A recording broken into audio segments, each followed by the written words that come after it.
and it helped us to better employ our decision making. But I think financially, I remember we were in a decision making process where we wanted to decide, between a couple of things, and we put those factors into AI, and it actually gave us some pretty interesting scenarios. We were like, well, should we do this? Is what we have that we're working with, and here are two scenarios. Should we do this or should we do that? Mm-hmm. And it broke those scenarios down that it really, I think for us, it gave us more things to think about. Yeah. And really to noodle on and say, well, what do we want to do? Yeah. And scenario one, this is what we do, this will be the outcome. Scenario two, this is what we want to do, this will be the outcome. And it helped us to better employ our decision making. Welcome. This is For Better and Worth, The podcast where we don't believe you have to sacrifice your relationship while you grow and build your net worth. We are your hosts. I'm Chris. And I'm Ericka Young, and we're so glad you're joining us today. All right, y'all, let's get into it. Hey, honey, how are you? I'm doing good. How are you? I'm good. I feel like we have a lot to do today on the weekend, so I'm just anticipating all the work. So I'm tripping on the weather. Like 1 minute it's super hot, then it's kind of cold. Well, you got on a t-shirt and I got on like a hoodie. But we're in the basement, which is colder than the rest of the house. We're in the studio. In the studio. Okay. What? Nobody needs to know where the studio is. Oh, well. Okay. We're in the studio. They know now, so what are we going to do? Well, we've commandeered space in our home to create a space for us to conduct our podcast. Yes, but it's beautiful outside. You think we're going to get out? We got so much work. I feel like we got so much work to do around here that, like housework, that's going to keep us indoors. It is what it is, people. Anywho, that's what I'm anticipating. I feel some kind of way about the work ahead today, but it's all good. It's going to be fine. Right. But, I think this is an interesting topic to get into. It is. And I wish there was a way that we could employ this topic to do some of these other things. That we have to do today? Yeah. That would be lovely. Yeah. So we're going to be talking about AI, artificial intelligence. And yes, jump on it just like everyone else. I wish that AI could fold my laundry, cook dinner. I'm guessing that in the future, if we watch all the movies and television shows, there'll be robots that we will have that can, hey, robot, fold the clothes. Yeah, sweep my floor. I need my floor to be swept every day right now, as well as vacuuming. Take the dog out. You know what I'm saying? I guess they say the iRobot would be able to do that for the floors, but we tried it. We tried it. I don't think it was. We took that. I think we got a stupid robot. No, you know what it is this is the problem with those. You actually have to pick up things off of your floor before it can actually vacuum for you. And I think that a more open floor plan would be helpful because it has to remember how to get back to where it started. And I was like, this robot is stupid. It's dumb. So we took it back. Thankfully, I paid $400 for this thing. We only had it a week or two. We didn't have it. It wasn't long. It was, me. I was like, I done spent this good money after this too. Nope, got to go back. We are not playing these games. So AI is taking over. Be it good, bad, however you feel about it. I think it's here to stay, people. It is here to stay. And sometimes that's good and sometimes it's not so good. So we don't necessarily want to get into how AI should be regulated because that's the biggest issue. And we don't necessarily want to talk about what is bad about it, right? Because it can get out of hand in a negative way. I think people who are technologists and technology, technologists, Oh. And people who are evangelists of, new upcoming technology, they like AI. AI is going to continue to vet itself out and evolve and take part in our life. But, we want to talk about AI in the sense of how it can help in making financial decisions because we know there's algorithms and, things working in the background a lot. And that's a lot of that is AI being put to use and put to task. But I think more simply, there's other ways that you can utilize it in your life when you talk about personal financial planning and Yeah. things like that. So 2 years ago, I went to a conference and I heard a colleague of mine speak on how AI doesn't have to replace your voice.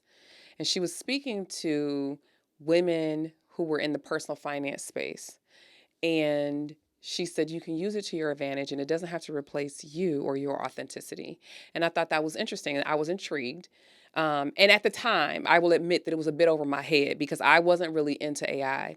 And as a follow up, so that I could understand how I could use it for business, I talked to another woman who's proficient at it, and she walked me through some of the tools that she uses and why she uses it. And now I'm addicted. Now we use it in a few different ways in business, and I'm definitely a fan. Yeah. So I've learned how to use it for good to make processes easier or to generate ideas. Even one way that we use it with our podcast is for content ideas. And so that I don't always have to um rack my brain thinking of things, you know what I mean? Like so I use AI to help take whatever I'm thinking to the next level. Yeah. Well, we have had an ongoing list of topics and ideas that we wanted to work through, and I think AI has made that easier to take some of those things and help us vet out how we can relay that into relatable content. But Yeah. I work in a corporate environment, which people who follow us know, and we're embracing AI more and more. And it's the idea and concept is to not replace you, but to augment and make what you do easier.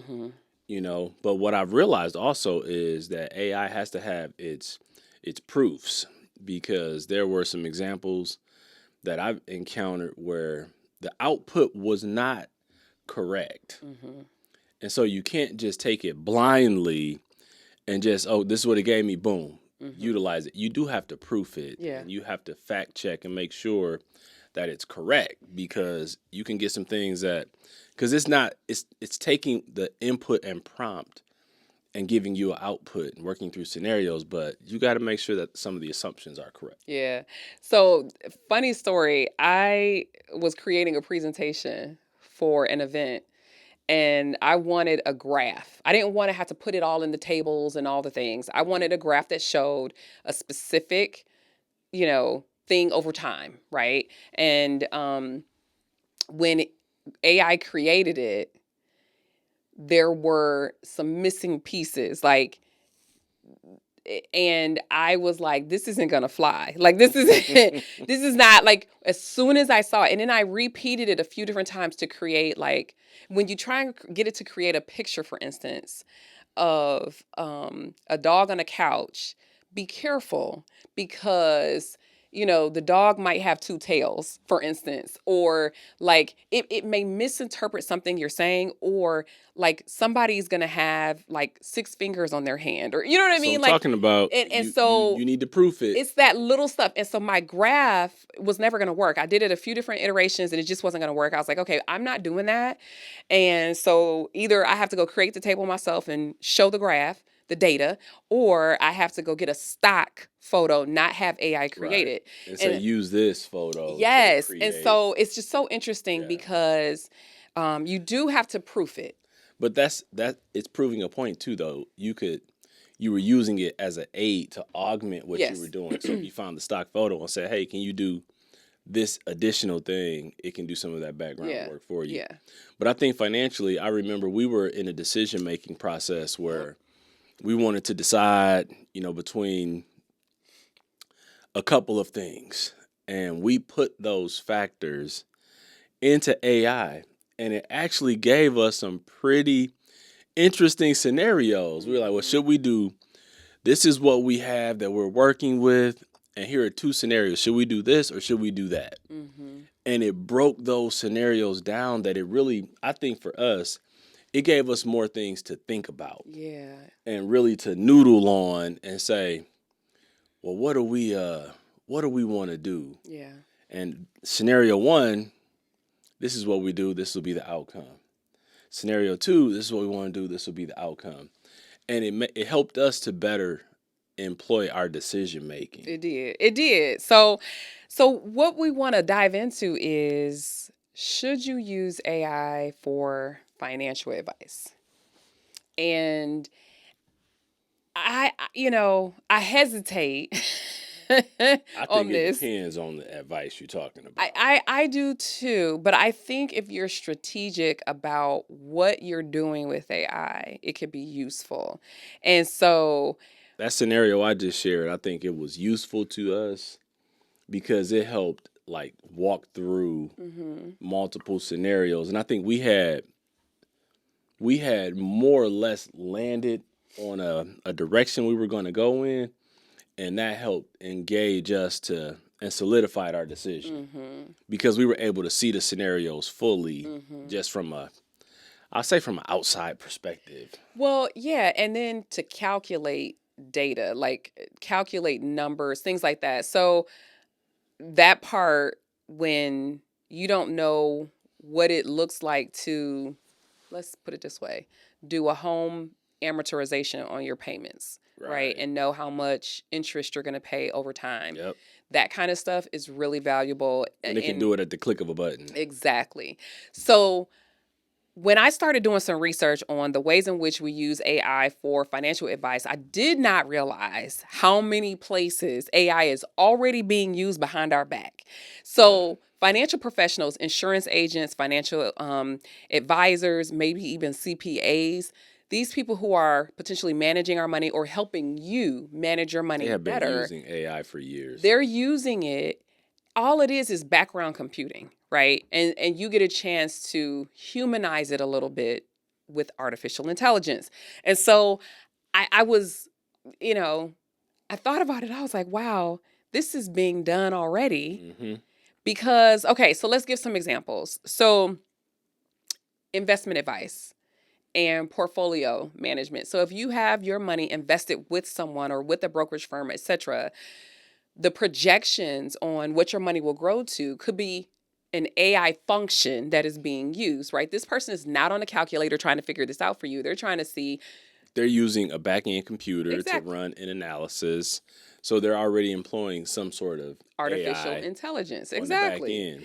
And then when I have people to track their spending, use a budget, etc. So some of that is manual. But in terms of cash flow analysis and how long your money is going to last for you, or upcoming bill reminders, that's AI behind the scenes. Like if they say, okay, your bill is due next week, Hmm. then that's AI reminding you that you need to pay this bill. Your credit score. All the time, these companies who are going to help you navigate improving your credit score, they're using tools behind the scenes to help you see what's possible if you make these different actions. And so, like, it's already happening. And so originally I was thinking this was going to be, oh, well, is it yes or is it no? Do we use AI? And it's really, we just kind of have to figure out how to embrace it. I got to be honest. I've been a late adopter. Yeah. I haven't jumped fully on board, but when I think about all the areas that are probably touching AI, I'm using it without knowing that it's AI. Mm-hmm. Because like when you talk about investing, I love one of the tools one of the investment firms has out there to do those long-term analysis, and I refer to it a lot with people who invest with that firm, and I'll go and I'll do it for us because it will literally take in all of your factors that are your inputs or your prompts, and then it will run scenario based outcomes. If in worst case scenario markets, Yeah. this is what will happen. In average case scenario and in an above average case scenario, it'll put out these estimates of how you invest and what you will accumulate over time. And I love that tool. And that's AI at work because you can't run all those scenarios without those algorithms and intelligence working in the background. So I was like, I've already been utilizing it without calling it AI. Right. And so I think most people, when they think AI, they think, oh, I've got to go to one of the tools and I have to put a prompt in and then it gives me an output. And so I think we have to embrace that AI has been working right alongside us a long time. Mm-hmm. And now it's one of those things where it's in the palm of your hand. Yeah. And people can access it more. Mm-hmm. And so I think it's like you said, it's not yes or no. It's, well, we've already been doing it. And it's just going deeper into it and saying, okay, now what is another way or another facet that I can utilize this technology to help me in my decision making or help me in my day-to-day living and activities, or even help me in my work life to make my work easier, more effective, more productive. Right. And I think when we see it that way, it makes it easier to swallow. So, like, for instance, one of the factors you might put in is how much you spend currently on your expenses, how much you are investing on a monthly basis, and your age. And if you put in those three factors right now, AI can probably spit out, let's say, the target amount of money and in how much time you need in order to be able to live on that type of money for the rest of your life. Like, that is a scenario I would imagine would be really helpful for some people, so you know how much you need to save and if you're on track. Because what if you're not on track? Then you can say, oh, well, dang, I need to improve. I need to start saving another $200 per month, right? But these are ways, like even your tax burden, like how are the new tax laws? You could even plug in some data. This is how much I've earned this year. This is how much we paid in taxes. With the new tax laws, what possibly could be my tax burden for the current year? That kind of thing. You can put those things in and then you can start to plan you for the can remainder of the plan. year. And even if it's off a bit, at least it helps you to understand, like you're being proactive, let's say halfway through the year, right? And so when we think about it in those terms, it doesn't have to be this ominous, thing, It's gonna help me from getting bit in the butt by the tax man at the end of the year. I think you might want to look at it. Right. And then the other thing that I would tell people, anyone listen to this podcast, is put in your debt amounts. Put it just in AI, in a tool, Chat GPT, whatever you want to use. I don't know. Just say, here's what I owe. And here is what I'm paying every month. How long is it going to take me to get out of debt? That could be a way to utilize AI and be like, oh, wow, had no idea. And you can change your input and say, what if I'm willing to add another $200 to that? Or what will Hold on. Well, hold on. Time out now. Yeah. It sounds like you working some coaches out of business out there. I mean, but that's the thing. Like, I do think that People can do it. they can do it. I think the coaching just gives them accountability. It does. And I do. Obviously, you know that I have much respect for financial coaches and the human aspect of education. This. Yeah. And so, I really think that part of why folks are still in debt is that there's a lack of discipline, and coaching There's a million reasons why. And coaching helps you to identify some of your blind spots. Yeah. And that's not something a tool can do. Yeah, AI won't be able to be like, I really think you are not doing this. Yeah. Or, right. And so I wish AI would just be like, you're really being irresponsible and need to change your course of action. See, you know what? If AI did AI that, start kicking that out. Hold on now. Right. Who you talking to, AI? Seriously. But you asked me the question and I gave you the output. Right. But those are things that make life a little bit easier if it can do. I think the power in AI really, in terms of financial advice, is really that it can calculate things for you that you have deemed challenging. And if it can calculate it for you, then that can help you to figure out how to utilize this in your life and make some healthy decisions. Yeah, I feel like I've always referred to YouTube University. Because Yes, whenever you need yes. to know how to do something, if you don't know how to do it, go to YouTube. What's the most recent thing on YouTube that you've used for YouTube University? Well, we had a slow flow in one of our Yes, sinks. yes. I was like, there's something up with this. And I just literally YouTubed it. Somebody had made a whole video that was talking about the type of faucet that I had and what you needed to do. And I was like, bap, bap, bap, bap, boom, fixed. Mm-hmm. Because YouTube University. And I think AI is one of those other tools that when people start to effectively use it, it will empower people. Yeah.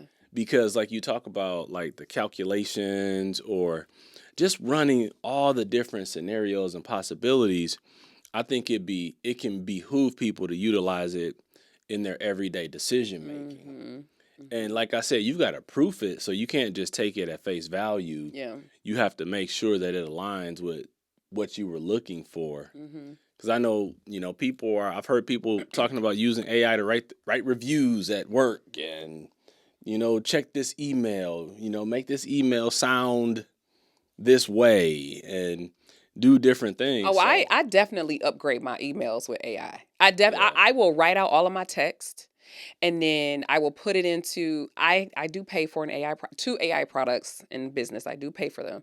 I put it into one of those and I say improve writing, and then it will improve it, and then I'll be like, okay, is this how I would sound there? I would make a couple changes here and yep. there, and then But the it makes email your sounds email sound so much so much better. better. And you mentioned YouTube University. You just putting in a search for that particular faucet, in the background, AI is like, this is the video that Yep. most people have been utilizing It's to solve combing. their Yep. problem. It's combing. That's AI. Combing YouTube, looking for what it is that I need. Now, recently, I was looking on a site I was shopping online and I saw, it wasn't on Amazon, it was on a different site. And I was looking at some of the reviews because I wanted to ensure that if I bought this garment, that it would fit my body, and I wanted to know what the other people had said about it. I promise you, I knew it was AI. These were not real reviews because the first sentence was in the similar vein for all of the reviews, and the second sentence, so for instance, it said, "This is such a lovely piece. I can't wait to wear it. Um, I wonder how it's going to do blah, blah, blah." And then the next review would say, "Oh my gosh, I can't wait to wear this for this wedding. I wonder if it will," like it sounded So similar. what I hear is these Yes. fake reviews on the website. Yes. That's literally what I thought. I was like, "Oh my gosh, this is not real." And so, I mean, I instantly, and then the other tell about AI, if you're reading stuff, I just, See, that's a con because they're yeah, it abusing is. It is. AI They are to. abusing it. But there's another tell in AI. If they have a dash, people don't really speak with dashes. So, like, for instance, you'll have a portion of a sentence and then a dash, and the rest of it will be for emphasis. That's not how people actually Mhm. write. That is AI writing. And so, if you want it to sound or feel more authentic, take the dash out and put that particular moment in your own words. That is so interesting because I've been using AI now solidly for a year and a half. And I'm sure that I have put stuff out with that dash in it. And now I'm like, wait a minute, I got to backtrack all of these little, Yeah. I got to take it out Yeah. because I don't want that to be a tell for But me. that's a evolution of using AI Yeah. to be helpful Yeah. in your day-to-day life, and especially when we talk about some of the financial decision making and projections that you may need. It can really help you do some of Yeah. those things, but I think you got to temper it like anything. Mm-hmm. Yeah, I think that the human part of it can't be replaced with AI. I think that I really believe that if you use AI as thought provoking, to do calculations, and then to take those things to a human who can help you understand really what it looks like to utilize this in this way, or what are some of the blind spots that AI doesn't know, and AI doesn't know you, Hmm.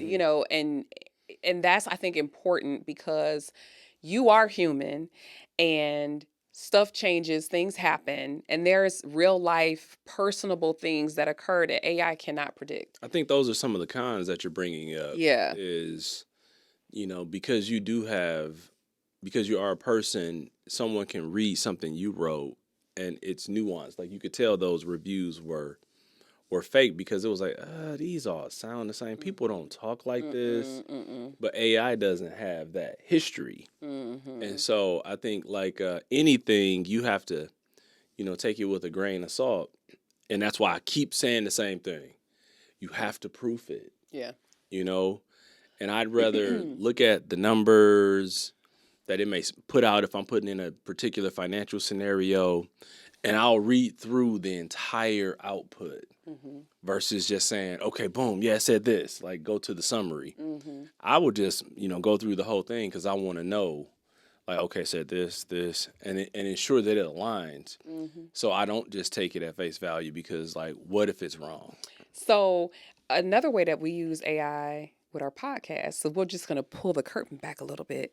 What I do is I'll take our videos and put it into an AI product so that it can generate some clips for me so that we can choose, and it'll spit out 15, 20 clips. I'm not going to read all that. And I also don't want to do all of the editing to find the most interesting But clips. it helps us find the best clips that resonate. Yeah, it takes less than 15 minutes. So I walk away from it, let it do its thing, and then come back. And then it said, here are some clips, and they're all within the range that I want in terms of amount of seconds. And then we choose the ones that we want to utilize for our intro on our so we can video. just tease you into the Exactly. Exactly. And so AI did that. Like I didn't find that 60-second clip. AI did that, but I chose which one I wanted, and our content is our content. I think the craziest thing that there's a lot of downsides to AI, I will admit. But I hope that people don't try to use it to replace humans. Like there are ways that I've seen people use AI to like create a podcast, like your voice and your No topic, way. and they create podcasts. No way. No, I'm not kidding. I think I'm gonna give a real world example of how people can let computers do all the work and they not use any common sense. And this is just a small scenario, but I went to one of the big box hardware stores and I was taking an item back, and I went up to the cash register and I had paid for it with my debit card, so they already had my money. And so I said, well, yeah, I'd like to get cash back. But before I could even get it out, they'd already press buttons. Well, my computer said, this is how I have to give it back to you. It's going back to your card. I was like, well, you've already got my money because that's like using cash. I want cash back. They were like, well, I already did. This is what my computer said. I was like, well, then we need to get somebody who can override what the computer says. And it was just so funny that he relied so heavily on the computer and not like thinking about or listening to what me as the customer standing there right in front of him, what I wanted. And it was like second nature to just do it because I was going back in the store and I was actually going to buy something else to replace what I was bringing back. And so I think there's such a heavy leaning on the computer as the aid that they weren't using much common sense. And then the other part of it is all the times when we go places and you want change back and people don't know how to count change themselves. They don't know how to you have to look at the register dollar, or look at the computer and say, oh, what? So it's like, oh, come on now. What's the change on 85 cents and when I gave you $1? Like, really? I mean, so we don't, you say this, you're like, use your brains, people. Don't let a computer be the brain. Yeah, like, don't let a computer do all the work. Let the computer help you to be more productive and more efficient. Yeah. But it can't replace you. So your scenario on the tool that you use, or the calculator essentially that you use behind the scenes to project future dollars or what your money will grow to, financial advisors use those all the time. Yes, 85% of them use something like that. They're already using AI. And so, when we think about adopting this, just figure out how it works for you and don't over rely on it because, you got to double check and triple check anyway. But if you don't want to do calculations, I think that is the highest, easiest use of AI, in my opinion, for personal finance is calculating stuff. And even if you weren't using AI, you would use some sort of financial calculator, Yeah. which has, the algorithms and It's all in things there. built into it. So you're going to use something. So this is just the newest, latest, greatest version of what previously was a financial calculator. Unless you're taking a financial calculator and punching it all in And who's doing that? yourself, right? I still have my HP 12C, which I from grad school, which I actually pull out and utilize. You know what? You so old school. I know. You so old. I see that calculator. I'm like, dude, this Joker is ancient. And then, but it's a classic, and it stood the test. Do you remember the TI 81, the TI 82? Like we were 83s and 80. Oh my Yeah, gosh! no, those are old. They are, but our daughter HP used 12Cs. People still use. But our daughter used, this in high school, and I look back and I'm like, we still have one in the house because because we used it in college, and they were using it in college, but now they are not using that. They are using other things. So. I honestly, I don't think I ever exhausted how to use those calculators. Like it was so many different functions on there. I just never. I was on the tip of the iceberg with calculators. It was overkill. $100 calculator, you use 20% of it. Right. Anyway, let's get into make it worth it. So when we talk about AI, what would you say is your make it worth it when employing AI in financial decision making or just any of the areas we talked about today? I actually think people are using it more than we know already. And so I just say use it for calculations and the stuff that, like, for instance, if you're a person who feels like you hate numbers, you don't like looking at the stuff, let AI help you out with some of that stuff. Like, and in particular, what is it going to take for me to get out of debt? Or how much do I need to save in order to have a solid emergency fund? Or what does my future retirement dollars look like if I put in these prompts? I say the easiest way to use it is as a calculator because it's already happening. I mean, I feel like I was a slow adopter, but I'm now a big fan of some ways that we can use AI technology, but it's already happening. So find a way to utilize it for your advantage. What do you say? Well, I think I will be more of a test driver. Like I will continue to test drive it and put different things in different situations, different scenarios to see what it puts out so I can kind of just proof it, and I would encourage people to do more and more of that because it's only going to continue to evolve. And the more comfortable we all become with it, the more we're going to be able to utilize it, in positive ways versus feeling like it's something that, is out of our realm of comprehension because it's not. I mean, kids and teens and other people are using AI every day.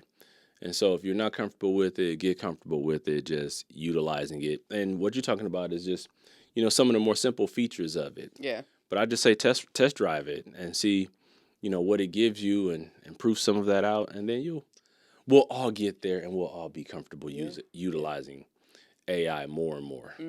Use it for good. Use it for good. That's all I can say. So this has been good. I learned some things in doing a little background work, trying to understand where we use AI. So I hope that others will do the same, do some research and figure out what's best for them. So until next time, we're out. Thank you for spending some of your time with us today. We appreciate all of your support. So be sure to subscribe, rate, and review us wherever you listen to this podcast. You can find us on Instagram at For Better and Worth. And sign up to receive our free guide, The 7 Reasons Your Money Relationship Isn't Working with Your Partner, on ForBetterAndWorth.com. Until next time, we're out of here.